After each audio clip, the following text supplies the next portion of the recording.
దినములను నిలిచి ఉండిన ఎడల మీకు ఏది ఇష్టమో అడుగుడి, అది మీకు అనుగ్రహింపబడును. మీరు బహుగా ఫలించుట వలన నా తండ్రి మహిమపరచబడును. ఇందువలన మీరు నా శిష్యులవు. అంటే దీనిని బట్టి మీరు నా శిష్యులు అవుతారు. దేనిని బట్టి? బహుగా ఫలించుటను బట్టి. బహుగా ఫలించి దేవుని మహిమపరచుటను బట్టి మీరు నా శిష్యులు అవుతారు. You will become my disciples అని ప్రభువు వారితో మాట్లాడుతూ ఉన్నారు. ఈ వాక్యాన్ని మనం గమనించినప్పుడు యేసుక్రీస్తు ప్రభువారు ఫలించుటను గురించి మనతో మాట్లాడుతూ ఉన్నారు. ఫలించటము దేవునికి ఎంతో ఇష్టమైన పని. రెండవది, బహుగా ఫలించటం ఆయనకి ఇంకా ఇష్టం. బహుగా ఫలించడం ఆయనకి ఇంకా ఇంకా ఇంకా ఇష్టం. అందుకనే దేవుడు మనం ఫలించి అభివృద్ధి పొందాలని దేవుడు ఎంతగానో కోరుకుంటున్నారు. ఇది ఆయన ఆశ, సంకల్పం, మన గురించి ఆయన నిత్య ఏర్పాటు కూడా. ఒక క్షణం దేవుని సహాయం అడిగి మనం ముందుకు సాగిపోదాం. కృప కలిగిన తండ్రి యేసయ్య, మీకు వందనాలు. మేము మీ సన్నిధిలో ఉండటము మీ ఇష్టం ప్రభువా. మీ చిత్తంలో మేమున్నాం కనుక మమ్మల్ని అందరినీ మీ సన్నిధికి మీరు నడిపించినారు. అందుని బట్టి మిమ్మల్ని స్తుతిస్తున్నాం. ఉదయ కాలమునైనా మేము మీ వాక్యమును ధ్యానిస్తుండగా మీ జ్ఞానమును మాకు అనుగ్రహించండి. నిలువబడిన మీ దాసుని మీ సులువు చాటును మరుగుపరచండి. అయినా మరి ఇక్కడున్న ప్రతి ఒక్కరితో ఈ ఉదయ కాలమును మీరు మాట్లాడమని వేడుకుంటున్నాం. మీ ఆధీనములో నన్ను మమ్మలను ఉంచుకొని అయినా మీ యొక్క చిత్త ప్రకారమునైనా మమ్మల్ని నడిపించమని, మీ వాక్యమును మాకు బోధించమని మా ప్రభువును రక్షకుడైన యేసయ్య అతి పరిశుద్ధ నామములో విన్నపములు అడిగి వేడుకుంటున్నాము తండ్రి. ఆమేన్. మన పరలోకపు తండ్రి, మనల్ని నాటుకున్న దేవుడు, మన ఈ లోకంలో మనల్ని మరి ప్రత్యేకపరుచుకొని, మనల్ని ఈ లోకంలో నియమించుకొని, మనల్ని తన ప్రాణం పెట్టి, తన రక్తం పెట్టి కొనుక్కొని మనల్ని ఈ లోకంలో నాటుకున్నప్పుడు తండ్రి ఎంతో ఆశతో ఎదురు చూడ్డా. కాయలు వస్తాయి, నా బిడ్డ కాయలు కాస్తుంది, ఈ సంవత్సరం. దేవుడు ఎన్నో సంవత్సరాలు మనకి ఇస్తూ ఉంటాడు ఫలాలు ఫలించటానికి. కానీ మనం చాలాసార్లు దేవుని కోరిక నెరవేర్చకుండానే సమయాన్ని వెళ్ళబుచ్చుతూ ఉంటాం. అందుకనే దేవుని వాక్యం ఈరోజు మనం మరి ధ్యానం చేస్తున్నాం. దేవుని కోరిక, మొట్టమొదటి కోరిక ఆది నుండి దేవుని కోరిక ఏంటంటే ఫలించుట అనేది దేవుని చిత్తమై ఉన్నది. It is God's will for us to be fruitful. మనం ఫలించటము అనేది దేవునికి మహా ఇష్టం. ఆదికాండం 1వ అధ్యాయం 27-28 వచనాలను మనము మరి చదివినట్లయితే, దేవుడు ఆదాము అవ్వలను సృజించిన తర్వాత వారిని ఆశీర్వదిస్తూ వారికి చెప్పిన మాట, ఇచ్చిన ఆశీర్వాదం ఏంటంటే, మీరు ఫలించి అభివృద్ధి పొంది విస్తరించి భూమిని నిండించి దానిని లోపరచుకొనుడి. సముద్రపు చేపలను, ఆకాశ పక్షులను, భూమి మీద ప్రాకు ప్రతి జీవిని ఏలుడని వారితో చెప్పింది. దీని అర్థం ఏంటంటే, వారు పరిశుద్ధముగా ఈ లోకంలో బ్రతికి ఆధ్యాత్మికముగా వారు ఫలాలు ఫలించాలని, తద్వారా వారు అభివృద్ధి చెందాలని దేవుని యొక్క ఉద్దేశం. ఫలించి అభివృద్ధి పొందండి అంటే మీరు పిల్లల గంటా పోండి అన్లిమిటెడ్గా అని అది కాదు. కానీ ఫలము,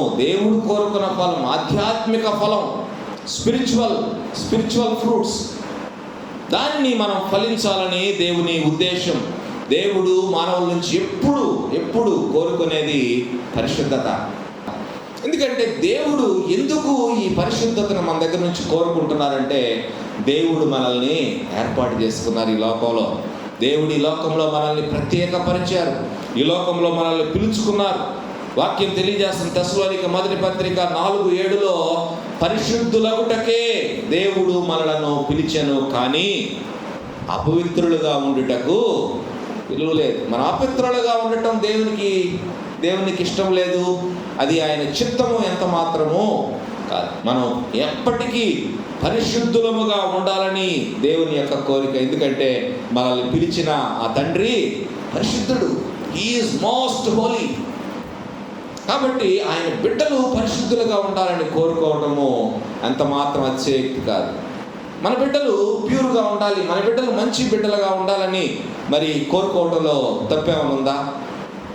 కొన్నిసార్లు తల్లిదండ్రులు చెడ్డవారైండు కూడా మా బిడ్డలు మా లాంటి వాళ్ళు ఎంత మాత్రం కాకూడదు, మా బిడ్డలు మంచి వాళ్ళుగా ఉండాలా, మా బ్రతుకు వాళ్ళకి రాకూడదు, మా అలవాట్లు వాళ్ళకి రాకూడదు, మా చెడ్డ బుద్ధి వాళ్ళకి రాకూడదు అని కోరుకుంటారే కానీ మన పిల్లలు కూడా అట్లాగే చెడిపోవాలని ఎవరు కోరుకోరు. అట్లానే తండ్రి పరిశుద్ధుడు కాబట్టి మనం కూడా పరిశుద్ధులుగా ఉండాలని కోరుకుంటున్నాడు. పరిశుద్ధులగుటకే దేవుడు మనల్ని పిలిచడు, కానీ అపవిత్రుడుగా ఉండుటకు మనల్ని పిలుడు. కాబట్టి ప్రతి విశ్వాసి, ప్రతి సేవకుడు కూడా పరిశుద్ధత కలిగి ఉండటము అత్యవసరమని వాక్యం మనకి తెలియజేస్తా ఉంది. We should be holy, we should be holy. ఎందుకంటే అది దేవుని యొక్క ఆశ, దేవుని యొక్క చిత్తము, దేవుని యొక్క ఏర్పాటు, దేవుని యొక్క సంకల్పం. దేవుడు నీతిమంతుడైన నోవహు నీతిమంతుడని దేవుడు గుర్తించి ఈ తరము వారిలో నీవే నాకు కనపడ్డావు కాబట్టి నువ్వు బయటికి రా అని చెప్పి ఆయన పిలిచినప్పుడు ఆయన కుటుంబంతో మాట్లాడాడు దేవుడు. వారిని కూడా ఆశీర్వదించాడు. ఆ ఓడలో నుంచి బయటికి తీసుకొచ్చిన దినాన వారితో దేవుడు పలికిన మాట ఏంటి? మీరు ఫలించి అభివృద్ధి పొందండి, మీరు ఫలించి అభివృద్ధి పొందండి. మరి దేవుడు వారు కూడా ఫలించాలని కోరుకున్నాను. నేను ఇంతకుముందు చాలాసార్లు మరి ఈ వాక్యాన్ని నేను ధ్యానించినప్పుడు మీకు చెప్పాను. దేవుడు ఆది కాండము నుంచి మరి దేవుడు ఎవరినైతే కోరుకొని ఏర్పరచుకొని ప్రత్యేకపరచుకొని తన కొరకు నియమించుకున్నారో అటువంటి వారు సహితము ఫలించలేకపోయారు. వాళ్ళు కూడా ఏదో ఒక విధంగా వాళ్ళు దారి తప్పిపోయినట్లుగా మనం చూస్తాం. వారందరినీ సాతాను ఏదో ఒక రీతిగా దారి తొలగిస్తూ వచ్చినాడు. అలాగే యేసుక్రీస్తు ప్రభువారు కొత్త నిబంధనలో శిష్యులతో దేవుడు యేసుక్రీస్తు ప్రభువారు మాట్లాడుతూ ఉన్నారు. దేవుని కోరిక ఏంటి? తన శిష్యుల గురించి తన దగ్గర మరి 3.5 సంవత్సరాలు వారు ట్రైనింగ్ పొందారు.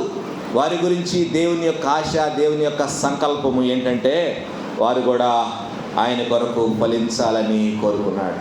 వారు అత్యధికముగా ఫలించాలి, బహుగా ఫలించాలని కోరుకున్నాడు. అలాగే ఈనాడు ఉన్న ఆయన ఇందు విశ్వాసం ఉంచిన మనందరము కూడా బహుగా ఫలించాలని దేవుని నిత్య సంకల్పము, కోరిక.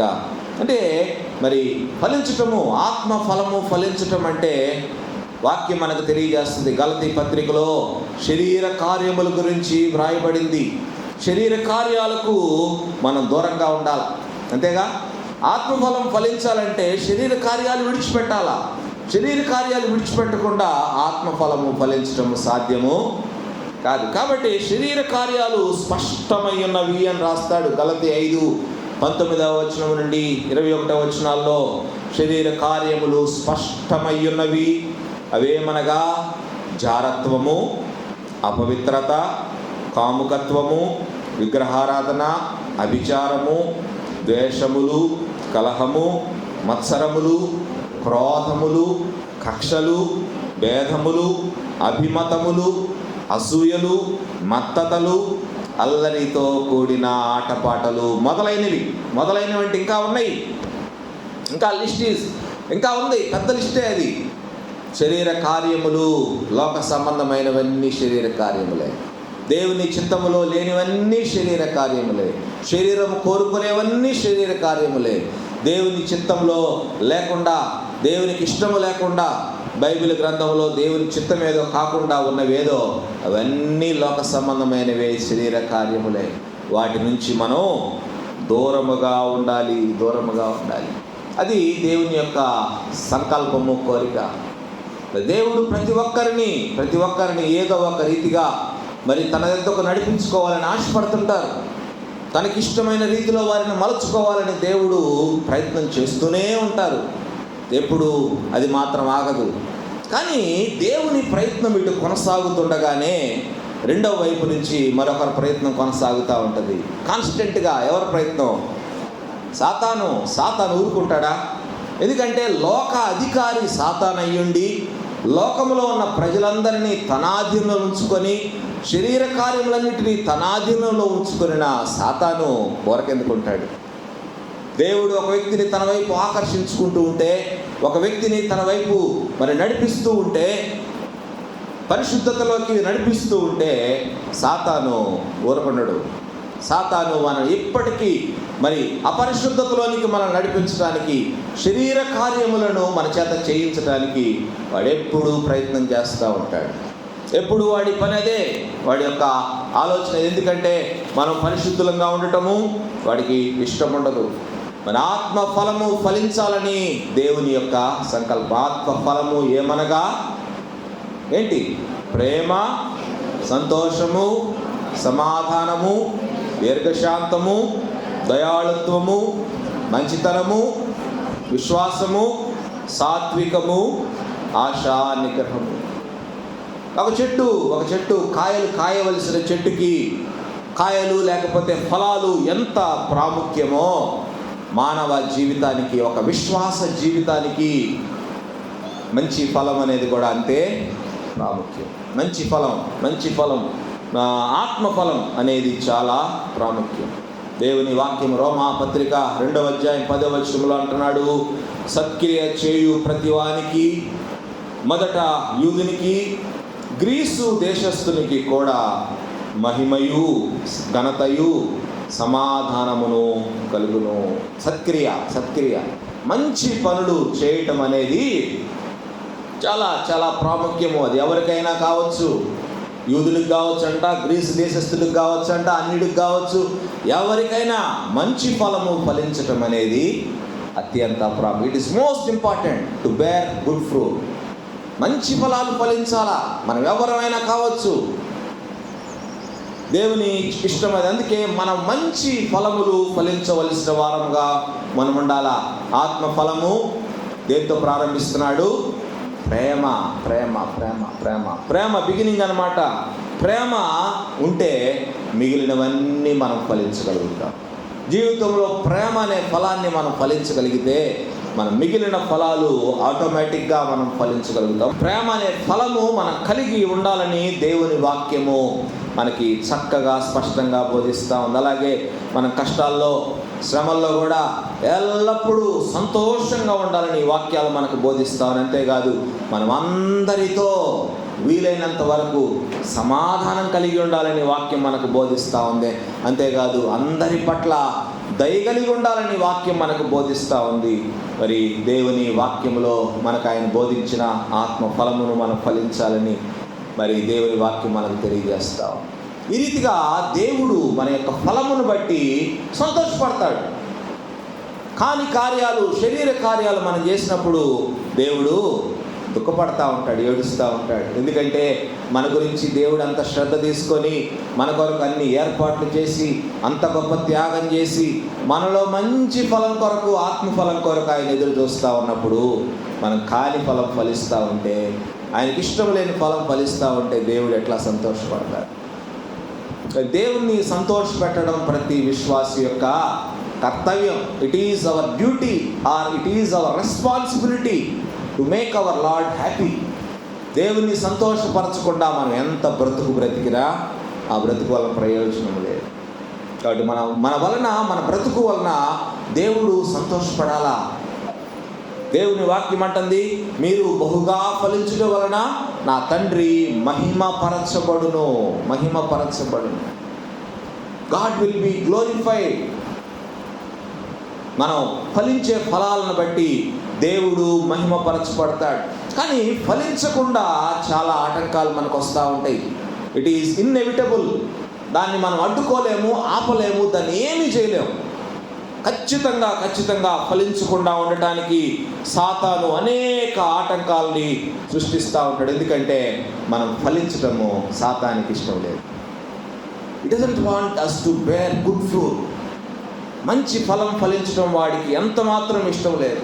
మనం ఈ లోకంలో చెడ్డవారిగానే ఉండాలని, దేవుని మీద ఎప్పుడు తిరుగుబాటు చేసేవారుగా ఉండాలని, దేవునికి అవిధేయులంగా ఉండాలని, దేవునికి ఇష్టము లేని బ్రతుకు మనం బ్రతకాలని, పాపాన్ని ఎల్లప్పుడూ ప్రేమించే వారంగా ఉండాలని సాతాను కోరుకుంటాడు.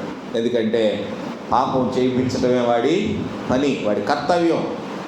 ఎంతమంది గొప్ప గొప్ప దైవజనులు సహితము వాడి పాపములో పడవేసిన సందర్భాలు మనం చూస్తాం.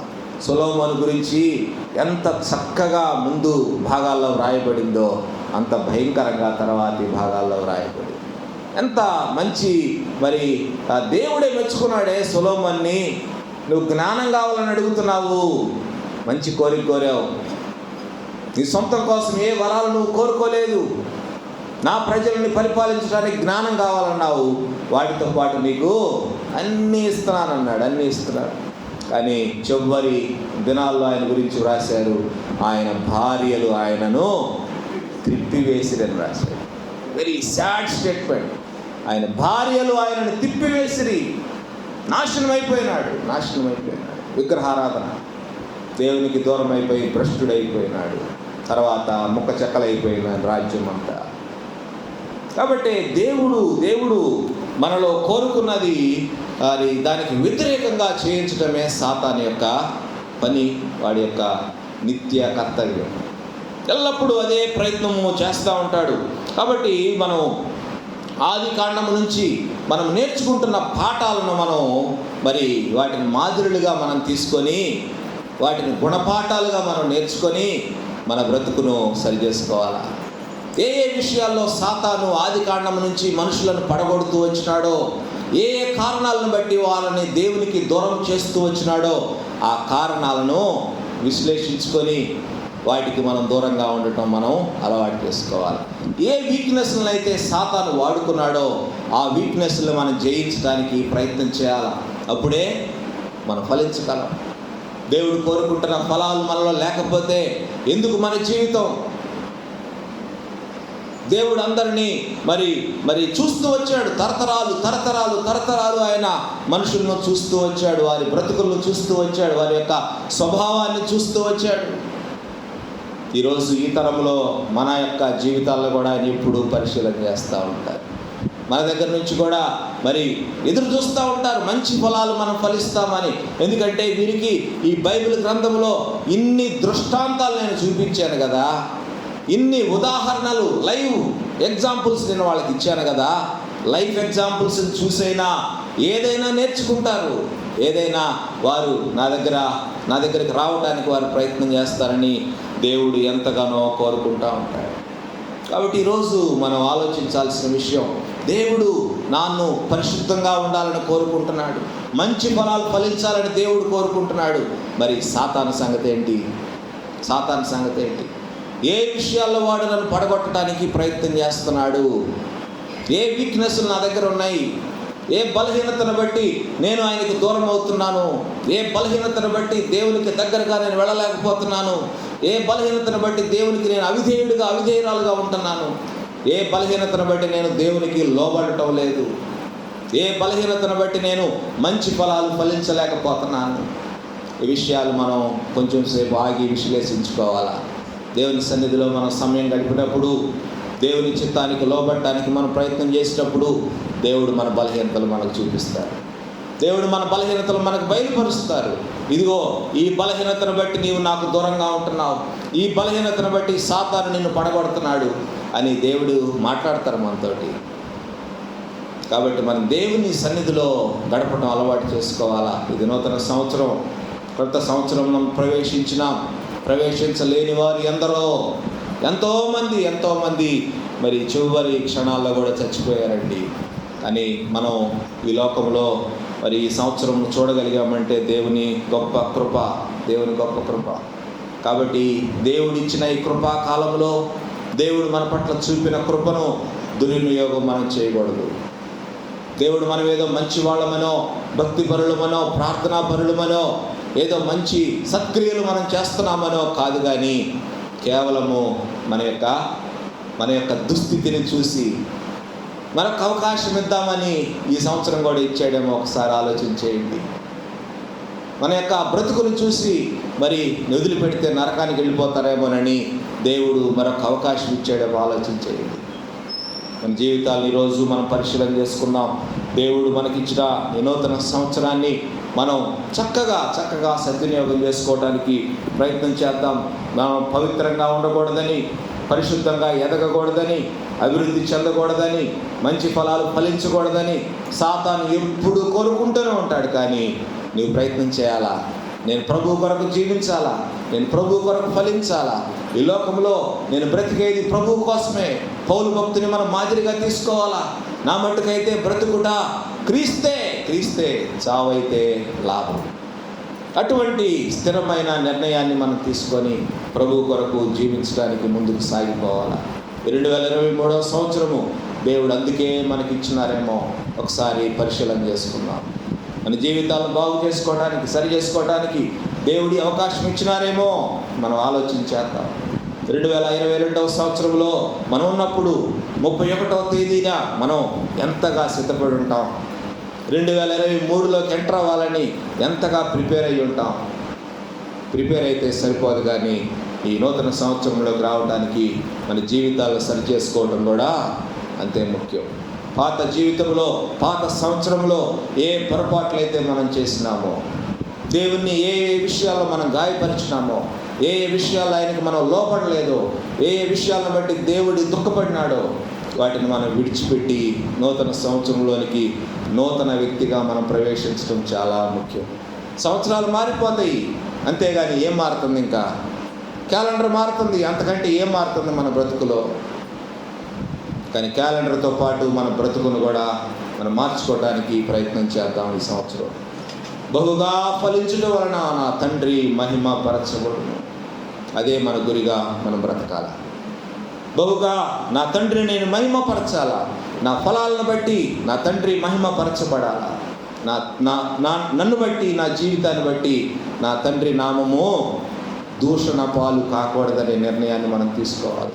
పౌలు భక్తుడు ఎందుకు హెచ్చరిస్తాడు? మిమ్మును బట్టియే కదా తండ్రి దేవుని యొక్క నామము అన్యజనుల మధ్య దూషించబడుతున్నది అంటే మిమ్మును బట్టియే కదా, మీ బ్రతుకును బట్టే కదా, మీ వ్యర్థమైన జీవితాన్ని బట్టే కదా, అవిధేయ జీవితాన్ని బట్టే కదా అన్యజనుల మధ్య నా నామము దూషించబడతా ఉంది.